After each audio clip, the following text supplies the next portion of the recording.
Welcome back to Life Leadership with Alex Urbina, right here in your hometown station, AM 1220 KHTS. Joining us in studio is Jennifer Molina. Jennifer, you own One Savvy Girl over in Newhall. Yes. How long have you owned that store? About 3 weeks now. Okay. So did you have a grand opening? I did. It was September 1st, and we had a wonderful ribbon ceremony with the Chamber of Commerce, and we had a good turnout. So it's pretty happy. That's awesome. And you're also a mother of two. Yes. I have a 4-year-old and a 2-year-old, both little girls, and they drive me up the wall. So what are some of the challenges that you're having being a professional mother? Basically, I was speaking to Wendy, letting her know that my biggest issue right now is trying to make and find, that quality time and have energy when I get home from work to spend that quality time with my girls, read the books and take them out for their bike ride and take them to the park, etc. I think that's one of the biggest challenge right now. Yeah, I feel the same challenge, and I only have one, so it's hard, balancing motherhood. I always feel like I need to be spending more time with Vivily, and and I'm working from home, so I'm not that far away, but yet I still feel like I need to be spending more time. So I can totally relate to what Jennifer's saying also. So I think it'll take some time. I mean, I didn't work for over 3 years, so I was home with them, and they never had to miss their mommy like they do. So it's going to take a little time, but we're going to get through it. Absolutely you are. What are you committed to as a mom?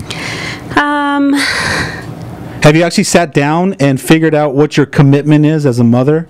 Yes, I want them to not just remember that, I was at their PTA meetings and their parent-teacher conference or nothing like that. And I want them to know that I was with them every step of the way and didn't miss any milestone. Okay. Are you open to the possibility that there are some parents out there that haven't missed a thing, and kids, when they grow up at age 7, age 10, age 12, age 15, feel like their parents were never there for them? I don't think so. You're not open to that possibility? No. I'd hope not. Well, I'd love to invite you into some of my trainings, because I have teenagers that grow up in healthy homes. Right. And, you talk to the parents, and the parents are like, man, I'm a stay-at-home mom, and I've given this kid everything. I've been at all their stuff.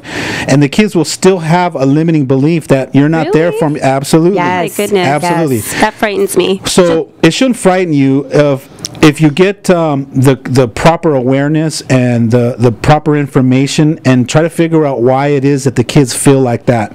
So here's what I've noticed, and here's what I've learned, and I'll just share this with you. The time that you're with your kid, your children, is important to really be present and in the moment. And they're watching every move you make. They're instinctively looking at you to see how you see them. Okay. So if you're at home and you're thinking about work or how you're going to pay the next mortgage bill, and you're kind of checked out, because you can be there physically but not be there mentally, emotionally, and spiritually. Right. Does that make sense? Yes. So you have to literally, when you get... leave all that out the door. And you have to create some kind of a mechanism or some kind of a process that you pull into the driveway, and maybe you have a grounding or a clearing or something that helps you shift into motherhood. Does that make sense? Yes. So I don't care how it looks. You got to get yourself consciously shifted into, I'm now home. What's more important to me more than anything is my children, their well-being, and them knowing that they're amazing. Them realizing that they're magnificent without me telling them. Okay. So as you walk in those doors, you're carrying yourself and you're looking at them in a certain way that when they see you looking at them, they just go, right? They just melt because mommy's home. Yeah. They are fulfilled because their mother is home. Yes. You're so right. So what I'm hearing you say, Alex, and I think the reason you brought up that there are moms that have been at all their kids' sporting events and PTA meetings and everything, and the child still feels like mom hasn't really been there for me, is that you can physically be there doing all the stuff that you're supposed to be doing as a mom, but you can be emotionally and mentally checked out.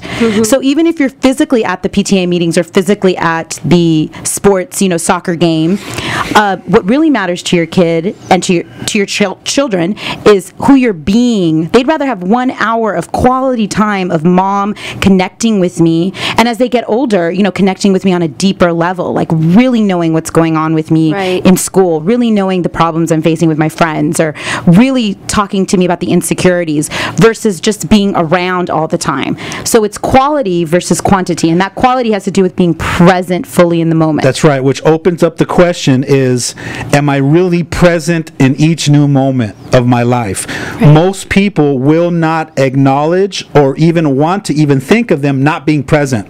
Right. Because when we start working with people, they're like, what are you talking about? I'm there, I'm in the moment. They don't even really understand it. And, most moms would have said exactly what you said, Jennifer, which is denial, probably. Which is no, I want to be there. If I'm there for everything, that means I'm a good mom. But they don't most moms the think that. of being there. Right. Fully present in the moment. Absolutely. Okay. So when we get back from the break, we'll be talking more with Jennifer about how to be the best mom possible and be present in the moment. You're listening to Life Leadership with Alex Urbina right here on your hometown station, AM 1220 KHTS.